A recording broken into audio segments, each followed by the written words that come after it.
Oh, look, I wasn't buying anyway. I think if you were, yeah, look, I mean, he's going to be. I mean, he'll be better than this. Let's be fair. He will be better than this. But yeah, I mean, he's points and threes really at this stage. He just doesn't have, since those injuries, he doesn't have lateral movement to be able to defend like he used to. Not that he was ever an elite. Well, he was a good defender. It didn't translate super well, but now, yeah, like half a steal maybe. So he's points and threes. That's it. There's not a ton of upside. And playing alongside Luka and Kyrie, who are both going to get theirs. Yeah, I think best case for Clay is probably sort of 16 points with 3.5 threes, and that's really it. And some nights he will be going 0 from 9 again, or 0 from 6, and it'll be an absolute seesaw that way. So the only thing that I've really liked is that even in the preseason, we have seen the minutes split favor Derek Lively the second. I think that's something that we can keep our eye in. He's averaging 18.9. Again, it is the preseason, but when they're in a minute share like this already, they're not going to be rolling out Lively and Gafford out terribly much anyway during the season. But this is, you could probably expect a couple more minutes for Gafford here, maybe around the 19, and that would creep up. But if that's where it's going in the preseason, I found that the most interesting. And the sneaky addition of Quentin Grimes. He was one of the things that really went underrated in that trade. I think there might be in deeper leagues a bit of value to looking at Quentin Grimes. He's definitely going to be a waiver target for back-to-backs. Obviously, Jaden Hardy is the other guy from Dallas, but I think Quentin Grimes has definitely come into my my deeper league radar, mate.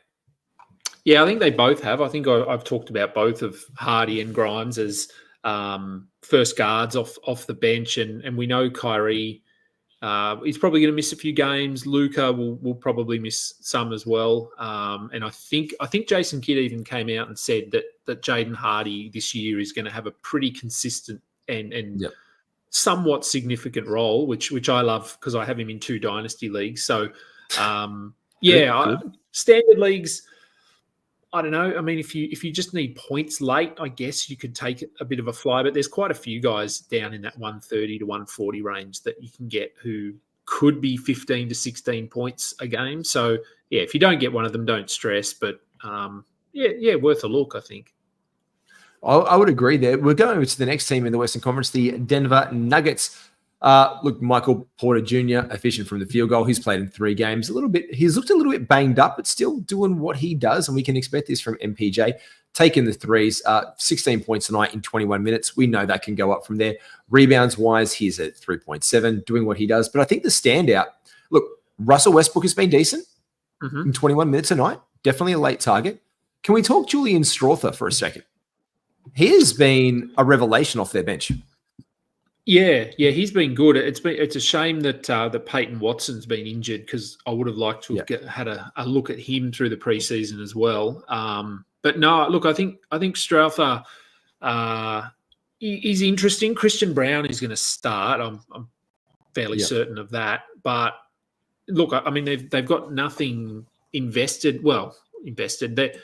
If Brown is struggling, there shouldn't be any hesitation in just throwing Strawther out there and let's see what he can do. So he's someone. And he's struggling now. Brown is struggling. He's at 0.077 from 3.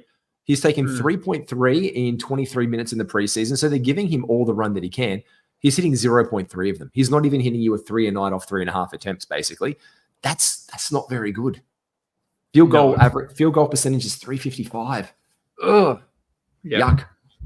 Yeah, not great. But I mean, we've seen him be better than that. So I think he will be better. But yeah, I wouldn't be surprised if at some point they do decide to throw Strawther in there and see what he can do if Brown struggles for a handful of games. Golden State Warriors this year will be, I think, Steph came out and said that in the media, like, we just want to be competitive. We want to bring it in the West. Like, we want to do our best. They're deep. Like, this is the deepest Golden State Warriors team we've seen in a while, with a level-headed Draymond Green this season, the additions of Buddy Hield and DeAnthony Melton, who are already in deeper league radars. I think this is anything in 21 and 21.9, basically 22 minutes a night. Here's 13 points a game, which is excellent. 4.8 rebounds. 1.4 assists, but we're not seeing a steal or a block yet for Jonathan Kuminga. He's No. the guy that we are watching around because we want those defensive stats to come along. The free throws aren't there for Kuminga, but he's a guy who's really getting on the top 100 radar. He's just making in that between 90 and 110 zone. He's making you feel very comfortable taking him there. Yeah. I've taken him in a couple of drafts in that range. I think I might have been gone into the 80s to get him.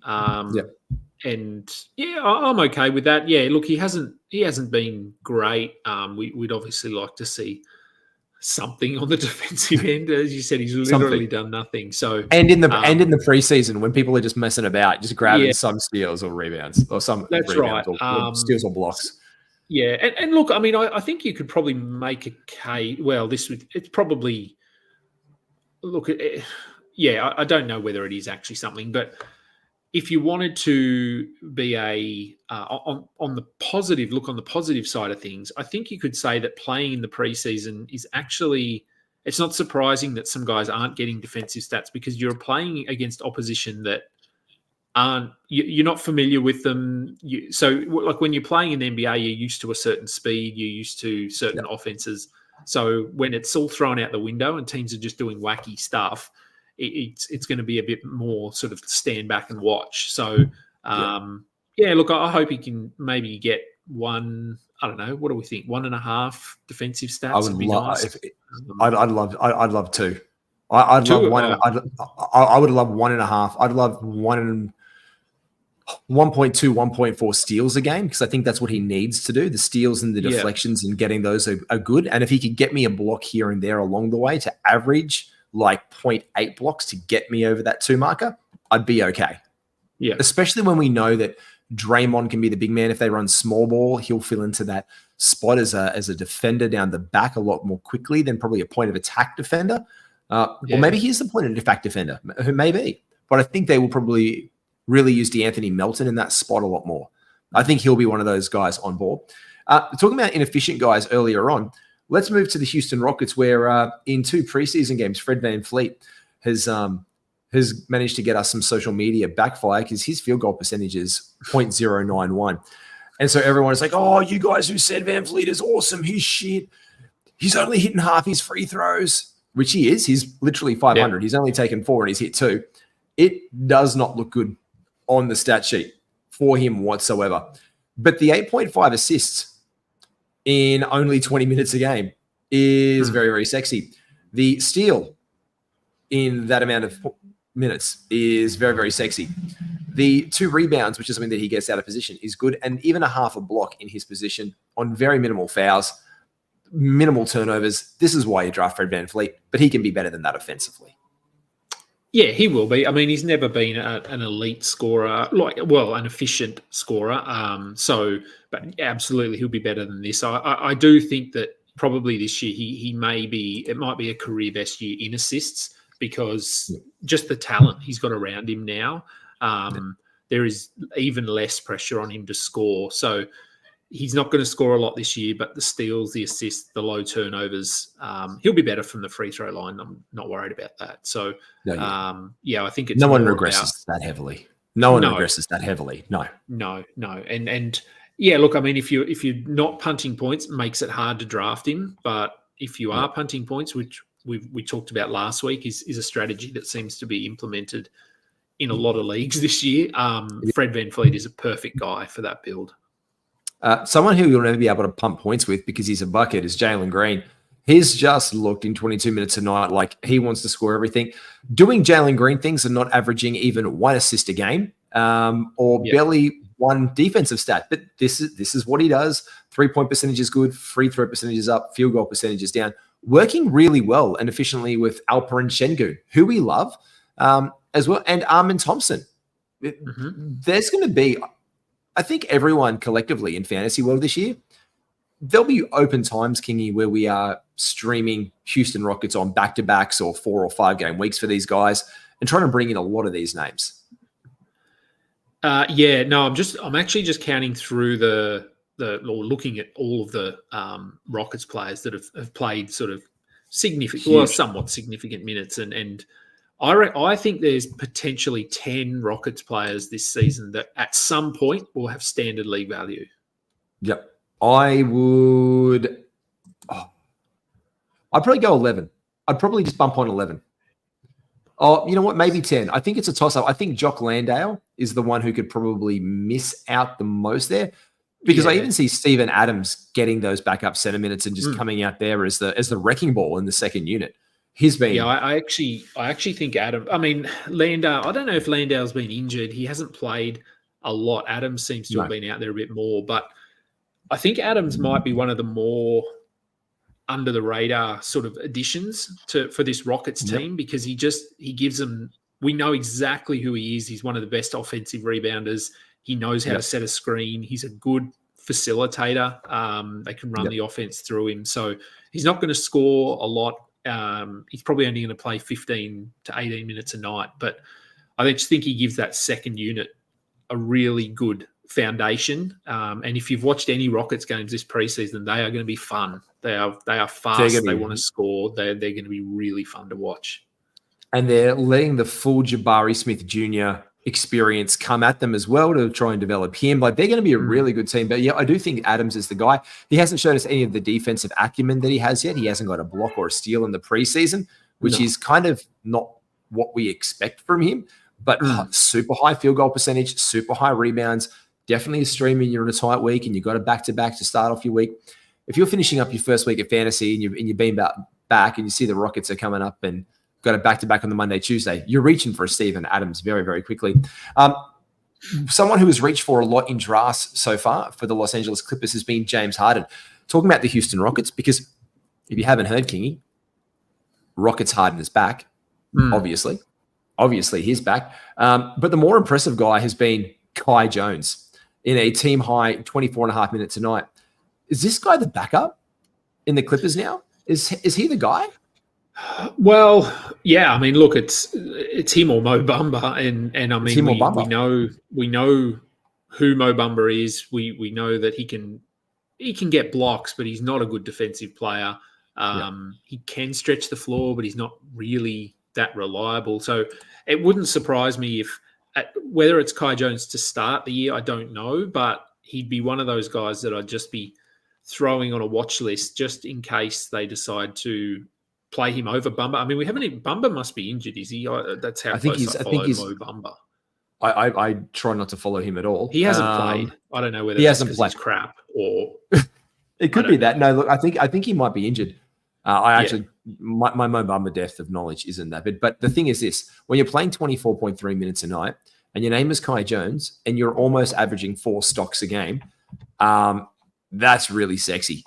Like, that's really appealing to me. He's on 2.5 blocks, 1.3s, steals per game, field goal percentage at 680. If you are on a punt free throw, because he's only hitting 429, he's taking 2 a game. He's basically a 50-50 from the line anytime he steps there. That's really bloody good, because Zubac has looked good out there at times. He's looked a little bit uncomfortable at times. It's a miss. But I think everyone's watching for, I think the other 2 names here on the Clippers that we've got in fantasy conversation, Kingy, Norm Powell, definitely in that role of like, hey, it's okay. Poor George left. I'm here. Yeah. My name's Norm. We could probably glean some value out of him for the Clippers. Bones Highland does one, but Kevin Porter Jr., where are you at with KPJ? Yeah, he's looked good. I think look, Norm Powell probably will go up a little bit in terms of ADP since they announced today that he's going to start probably. Yep. Which we weren't sure, but if he's going to start, I think he'll be a good target. And then I mean, it's Kevin Porter or Chris Dunn probably sort of playing as that primary backup. And both very different. So it really depends on whether the Clippers want offense or defense off the bench. But I mean, Kevin Porter has looked good. He's been scoring the basketball. He's been getting assists. So if I had to pick a last round flyer, I'd go with Kevin Porter. Because we've seen him do it before. We've seen him be fantasy relevant. So he's not going to play significant minutes, but there could come a point this season when the Clippers are just terrible and decide to ease back on Harden and play these young guys. So, yeah, I don't mind him. He's intriguing. He is intriguing. Can we just drive down the I-95 or whatever highway it is, the Route 66, whatever you want to take from the back end of the Intuit Dome into Crypto.com Arena, the former Staples Center? Dalton Connect, the Los Angeles Lakers. Geez, they're shooting a lot of threes. They're not good at them yet. But by all means, they're not very good at them yet. But Jesus, Dalton Connect is averaging almost 10 threes a game for the Lakers. That's ridiculous.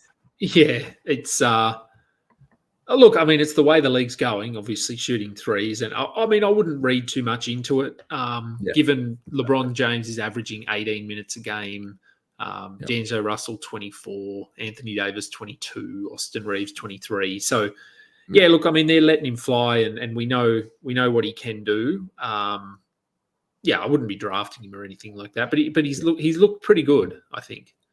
Yeah, he has. He looks comfortable out there. Max Christie also, I think we need to put on our list. Apparently I think we've mentioned this before, Darvin Ham refused to play him. And the front office was like, no, we've got to play him. Darvin Ham didn't want to play him.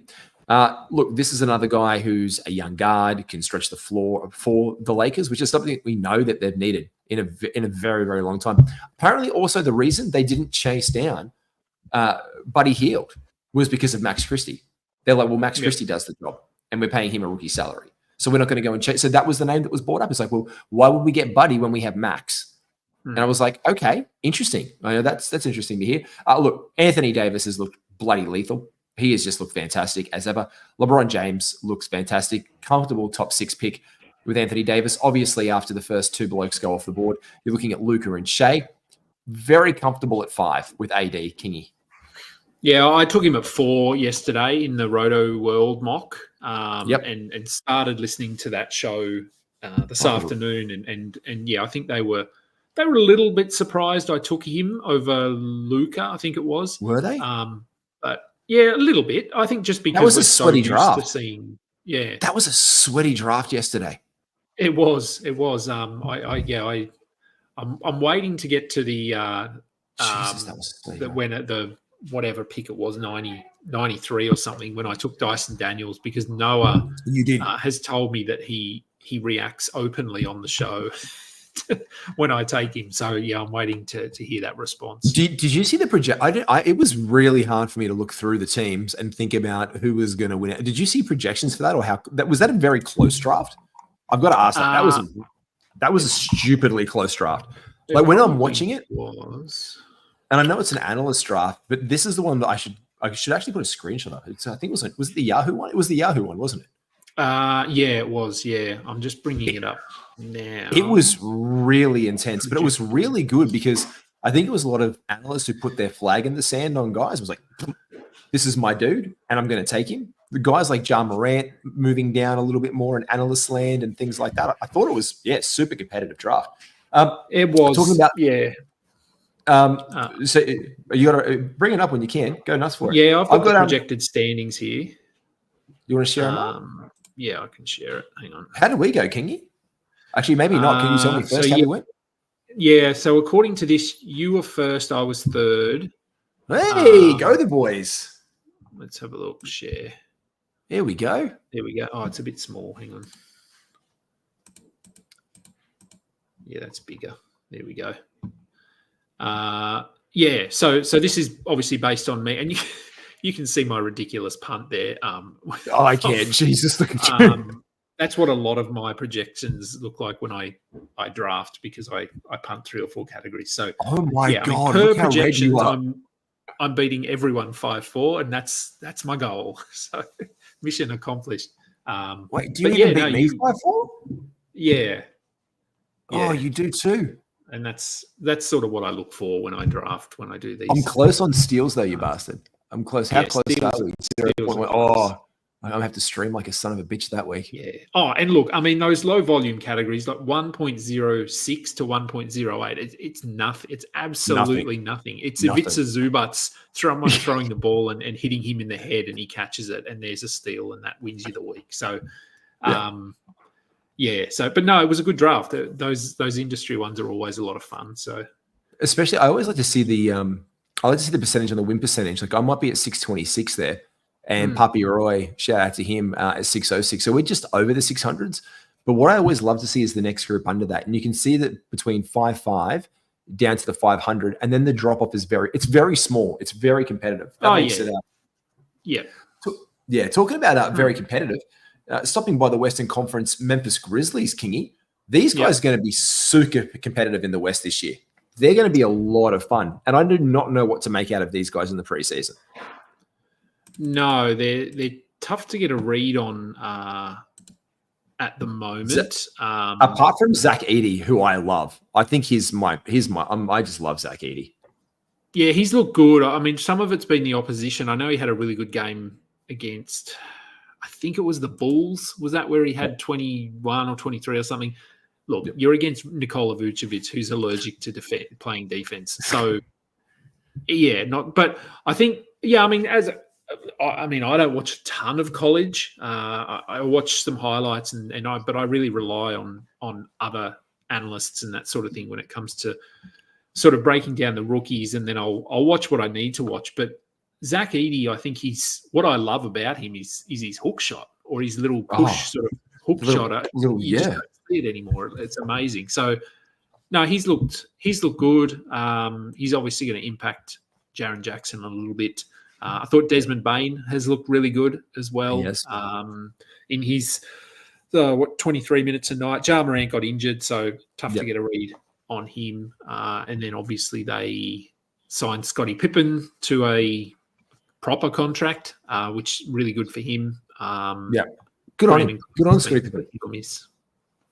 Yeah, Brandon Clark has been really good and then not very good. And so, again, working his way back into it, a full thing under his belt. No action yet from Julius Randle over in Minnesota, but we have seen played today. Yeah, he did play today. He played 26 minutes today, didn't he? Yep. I say there's no action on him apart from what we expect. So there's no action on him in my draft. There's no movement on him on my radar. He's still as advertised. But what I really was impressed with him today was his willingness to openly defer. And that's the only thing that I'm going to watch. I have no bearing on this guy whatsoever yet. But when you give me in 26 minutes, which was good for the preseason, you give me 6 rebounds, you give me 5 assists, you give me 1 steal, you get 15 points a game, I'm really happy with that. Yeah, I think same as you. He hasn't really shifted. He's not typically someone I get in drafts. I think I might have got him in, I don't know if it was a mock or a real draft, but they blend together. I think at a point, they just the mock drafts and the real drafts at this time of the year are just they do. I'm doing like there's no there's no sacred timeline. There is no sacred timeline. It's all diseased, and we're all just going to die of mock drafting by the end of it. Yeah, he's looked good. He looked good. DiVincenzo, I think, has looked good. I think initially we probably thought, what's his role going to be? But I actually think he'll play a meaningful role for this team. Maybe he might hit 30 minutes a night. So, he sort of faded a little bit for me, but now he's coming back into that discussion as a late round target. And I was really hyped that they had a preseason game, these two teams against each other as well. I really wanted Randall play on that one, but that was really good. There was a bit of fire in him. And I love that sass from Dante. Fuck me sideways and call me spanked, Kingy. Brandon Ingram has looked very good for New Orleans.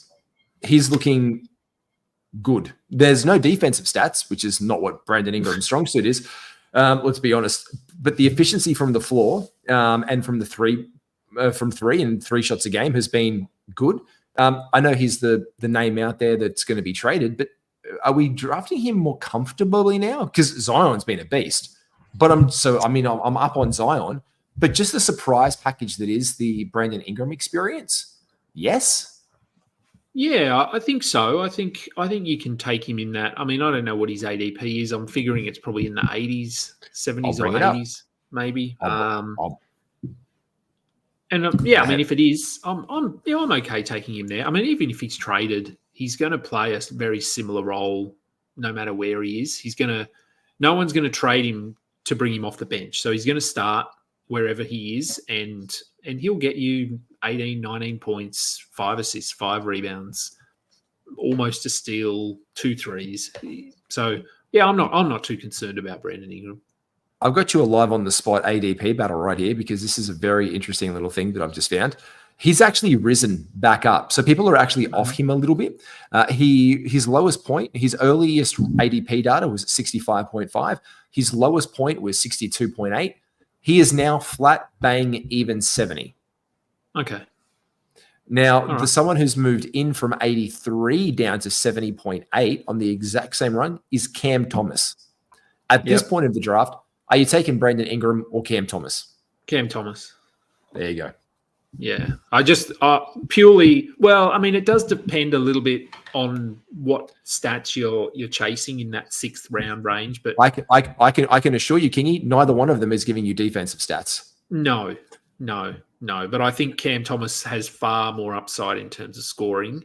And we know Ingram is going to be sort of like 5 assists best case. But now that DeJounte is there, Zion's healthy, CJ's still there, he might only give you 3.5 to 4 assists. Where I just think Cam Thomas is more of an unknown. Like he might get to 4 assists and 6 rebounds. Who knows?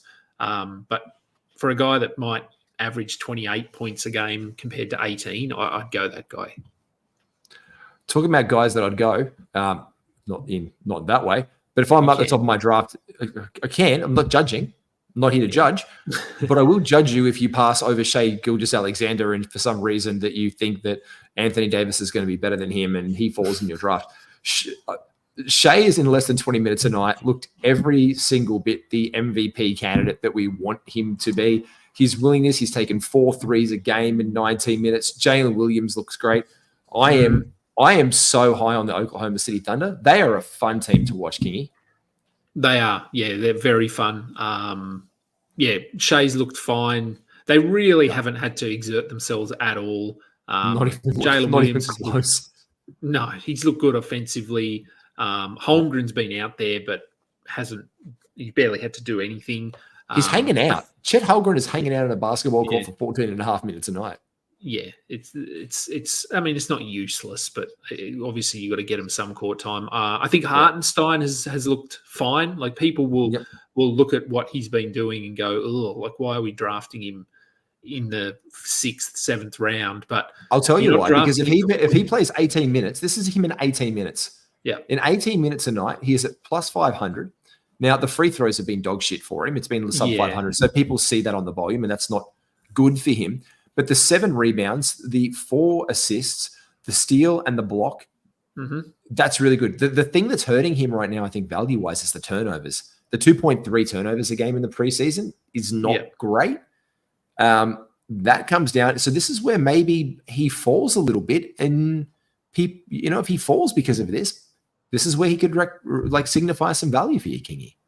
Yeah, he could. I mean, if people look purely at his numbers and rank in the preseason, and he's way down there, he's 250th in the preseason, then yes, maybe he falls, but he won't shoot 45% from the field, and he won't turn the ball over 2.3 times. So I think you bump that free throw percentage back up to I think close to 70, and maybe 1.5, and that takes him up.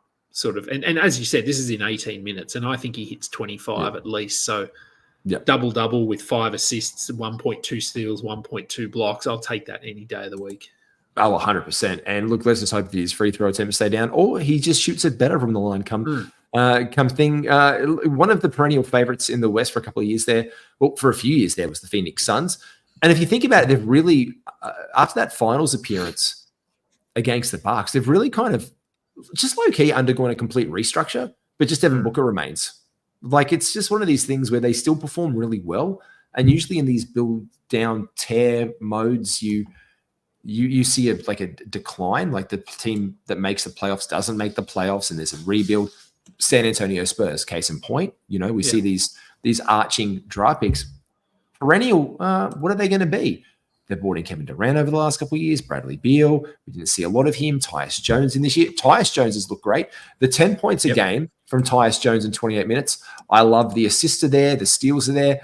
This is some really nice late value for Tyus Jones because I think we all know that Booker and Durant and Nurk are going to do those things.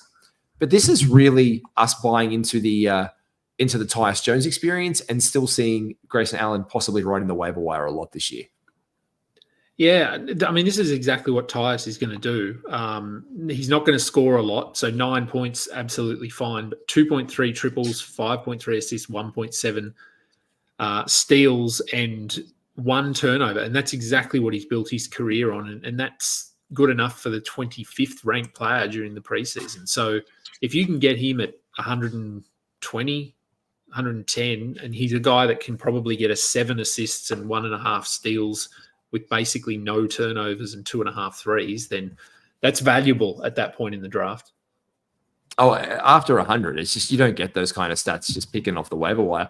I know what you can pick up and drive through, and he probably had a lot of it last year, Scoot Henderson over in Portland, because he had all the food, as we've known. Scooty McBuckets is looking decent. Scoots looked good in 3 games. I think someone's like lit a bit of a fire under him or told him, don't talk that shit again or don't get stoned before a media conference. Can you play some basketball? Mate, he's looking good as well as our one of our, I guess, silly season favorites, Tamani Kamara over at Portland. What the fuck do we make of the Portland Trailblazers, Kingy? Yeah, I mean, well, they're not going to be very good. I think we know that. But there's definitely some fantasy value there. I think Scoot, yeah, he looked good. Today, I've got their box score up today. So he had, I mean, it was against, I don't even know who they played. Who is that team? It must be some overseas team. It was the overseas team where the guy called, the guy who Neon Esange, whatever his name was, is now the second lead scorer in the, or third lead scorer in the preseason because so overseas. Yeah, I mean, read into what you will. But, yeah, look, I think Scoots looked good. Anthony Simons hasn't been there. Shaden Sharp's not there. So, yeah, look, there's some things to factor in there. But he had 23 with 6 assists, 2 steals. Field goal percentage, he's not going to shoot 70%. We know that. But, look, I think if you're drafting him late, again, he could be 17 points and 7 assists. And a steal. Don't worry about his percentages or turnovers because they're going to be terrible. But I can tell you where he just went off in an industry. Was it in the industry draft or the other draft? All I know is that he went off. I was surprised to see him. No, I can tell you Jalen Green went there. I was really surprised to see Scoot Henderson go in I think it was the 8th or the 9th round because we're seeing him usually fall into the hundreds. And by the time you finish your 8th round, you're at like 97, 98. You know what I mean? So that's kind of where you would see him. But I saw Scoot go in a draft, and I was scratching my head. I was like, that's early for Scoot. I'm bringing it up right now. I know I drafted him in my trial league. I can tell you that I had Mark Williams in my queue thinking I could get him after pick 100 again like I did in an industry draft. And that was sniped from me at pick 94. Someone's going to stash him very nicely.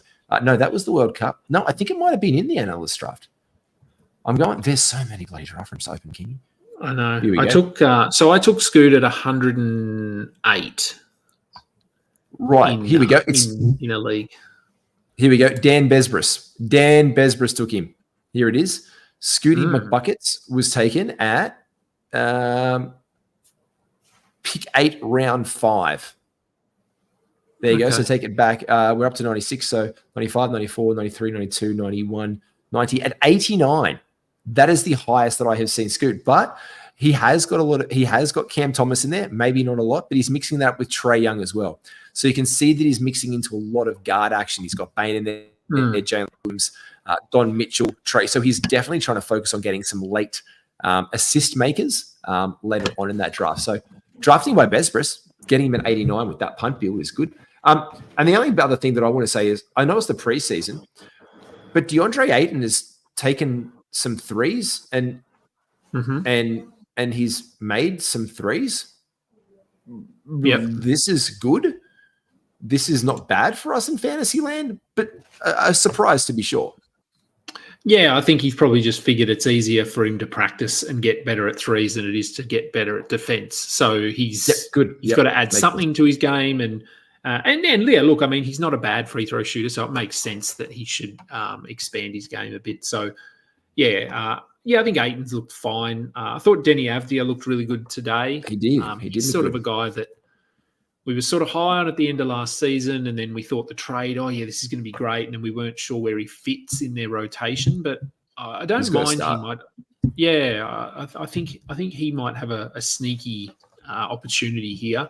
And then the rest of we know what Portland are going to be. They're going to be trashy, and they're going to run in all these. Chris Murray will play 30 minutes at some point a night and probably be 12-team worthy. Tamani Kamara will be the same. So Boogie Ellis will get minutes down the stretch, and everyone's just going to think, wait, Boogie's back? No, it's not the same Boogie.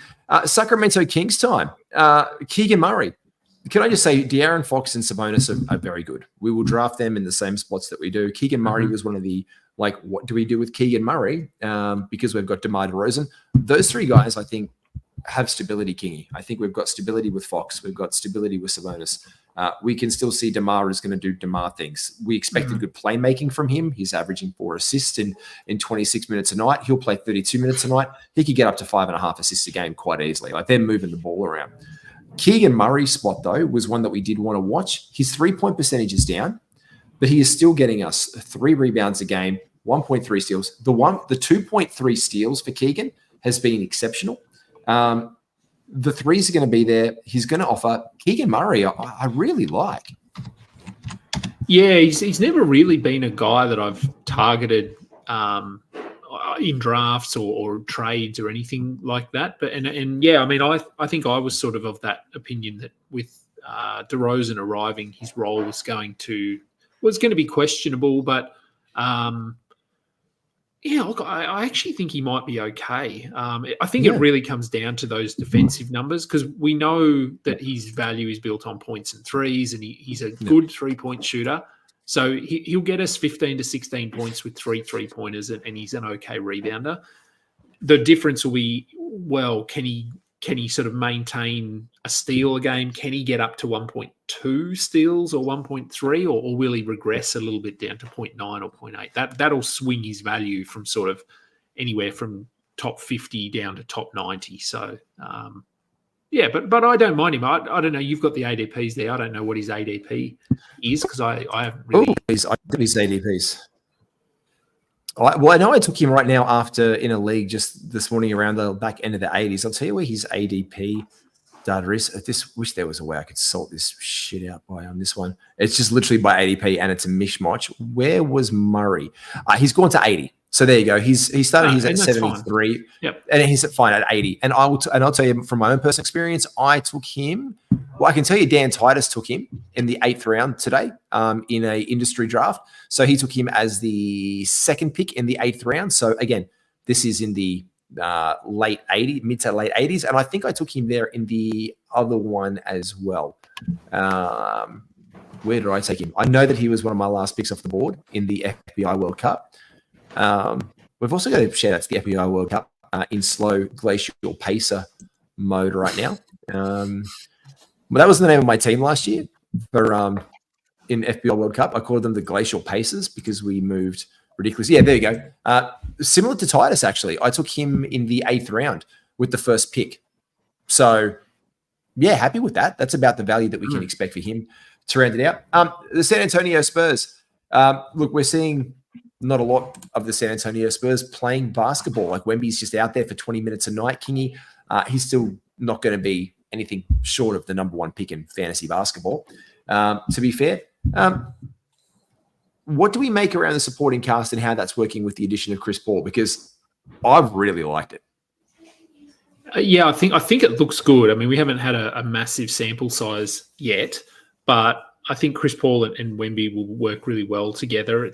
As you said, it's the question marks are what do those other guys do around them? I've said, I don't know if I said it on a show or I might have said it on Twitter or something, Jeremy Sohan is sort of growing on me as a nice late round. I think I've drafted him twice today in one was a mock and one was a real draft. Yeah. I just think playing at the power forward spot, his natural position, he's a good rebounder. He can get some defensive stuff. His percentages are decent, despite the fact he shoots the free throws with one hand. Yeah, he can hit threes. I just think he does sort of a little bit across the board. So he's not, doesn't have a ton of upside. He's never going to be a top 50 player or anything like that. But he could push one top 120, top 100 even, because there's really no pressure on him. It's all about Wemby. It's all about Chris Paul and Devin Vassell, and Sohan can just go about his day and do his business, which he's very good at doing. And Vassell is someone who we think could return relatively soon. And so it's a really nice IR stash. And he could go off especially if you've got an IR spot, you draft him, you put him into IR, then you hit your waiver wires, and you pick up somebody else in the meantime. And all of a sudden you've got Devin Vassell sitting there and you're plug and playing. You've still got Vassell at a bargain basement price, because he's kind of getting a little bit forgotten about in drafts. So I think it's more like addition to your roster by subtraction from the real San Antonio Spurs roster right now, Kingy, more than anything. Yeah, I think so. That's our last team, apart from the one Utah Jazz. I just wish that I could get some more defensive stats from Larry Markin, and I'd be happy as a pig and shit.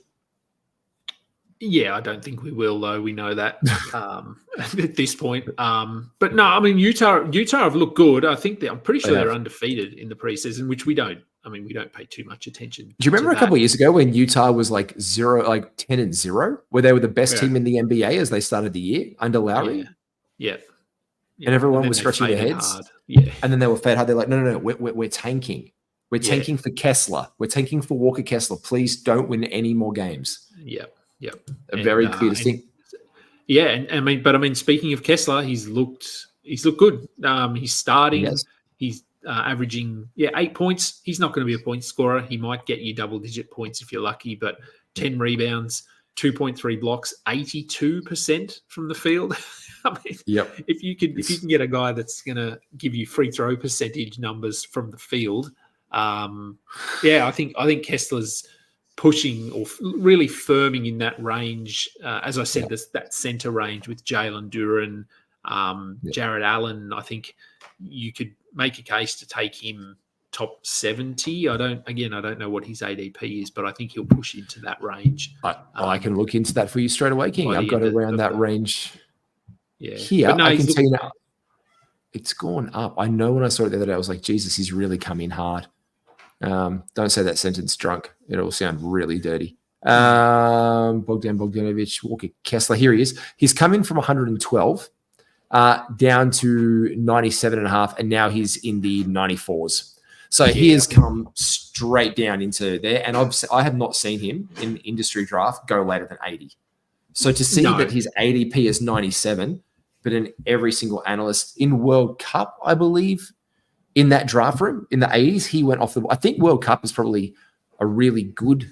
Let's talk about it as a safe space, Kingy. Let me see if I can bring that back up, because I think in the World Cup, here we go. This is my World Cup data. Can I go Kessler? Let me go Kessler. I can tell you where he was. This is Kess. Can I find him? Or is it because he's drafted? I'm fairly sure in the Roto World mock yesterday, only because I think he went high. Heard it. I think he went in the 70s to maybe Dan Titus or something. But yeah, I think that's where he's going, in the 70s. Here we go. He went in the 6th round as the third pick. So this is in the 60s that he went. Yeah. So he went in the 6th round. Here we go. Here we go. In the World Cup, is this all of his drafting? And oh my God, this is all. I can tell you, he has gone from October the 16th to today in the FBI World Cup is this. He has gone round 6, pick 3, round 7, pick 3, round 5, pick 6. So round 7, round 7, round 7, round 7, round 7, round 7, round 7, round 7. So consensus now, if you want Walker Kessler, that's a round 7 pick. That's what exactly it tells you. Like, there's no other way around it. When you're drafting in a league that deep, and that's the ADP data you're getting, it's probably the best indicator of, if you want Walker Kessler, that's your 7th round pick. Done. So plan for that. That's the best advice we can give you there. Yep. So, he looked good. Keontae George, I think, has looked good. as well. Yep. Colin Sexton. It's been interesting. I think people sort of view Keontae George as their point guard and Colin Sexton as their two guard, but I think they're actually going to share that a little bit. I think there'll be moments, games, whatever, where Sexton actually handles the ball a little bit more and Keontae George plays off ball, which I think helps both of them. I agree.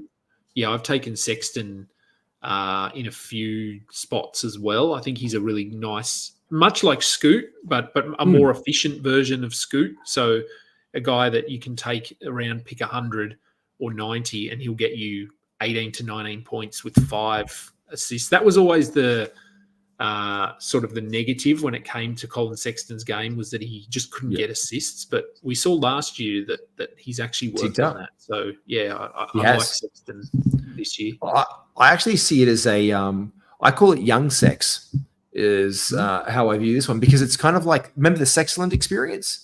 Yeah. Darius Garland and Colin Sexton. I think that he knows that system. And I think Colin Sexton is playing that with the young guy, with Keontae George. It's like, that's exactly what he's doing. He's playing that off ball. It's almost like, he looks very comfortable in that role, playing off Keontae, like he's done it before. And he has with Darius over in Cleveland. And he's bringing that skill set into the Jazz with this young bloke in Keontae George. And they're both looking really good and comfortable. Guys, that's pretty much, we've covered the Western Conference. Final thoughts, Kingy, before we get right into the action next week. Any last draft thoughts out there and shout outs before we say see you later? No, I will just shout out though. I got a message in our Discord today from Rashid, and I haven't responded to it yet. I saw it when I was out taking my daughter to tennis, but he said he tagged me and said, "Are you in my division in the World Cup?" And he posted like a screenshot of someone's draft, and because it's some pretty heavy punting. So I think he looked at the team and assumed it was me, and it is not me. But I do love the dedication to the punt here, because the team is starting. They picked Giannis at 3. So there you go. There's something that I haven't seen. They took Giannis at 3. Evan Mobley in the second round, Jalen Johnson in the third round, Nick Claxton in the 4th, Walker Kessler in the 5th, OG Anunoby in the 6th, and Amen Thompson in the 7th. So I'm going to tell you the name of that. I'm going to tell you the name of that team right away, because if I just looked at that data, you said that's in the World Cup, right? I would assume so. Yeah. The only pick 5 anomaly. What pick did you say? Round 5 pick what? 3. That might be. Is the name of that team Panic at the Free Throw? I don't know. He hasn't got the team name, but I would say there's a pretty good chance, because I don't think anyone else would take Walker Kessler in the 5th round. I've got round 5 pick 6 here as Walker Kessler, and that's the only round. This is round 5 pick 3. So 5 I can see. That's the only. No, well, I guess he's not in my division. Yeah, no. I don't know. Yeah, there's so many divisions. There's like 50 or something. So, But yeah, look, I respect that punt. Like that's a hard punt. That's a hard punt. Well, you're not winning points, threes, assists, or free throw percentage. It's basically exactly the punt that I did in that mock draft, where you're targeting rebounds, blocks, field goal percentage, turnovers, and steals.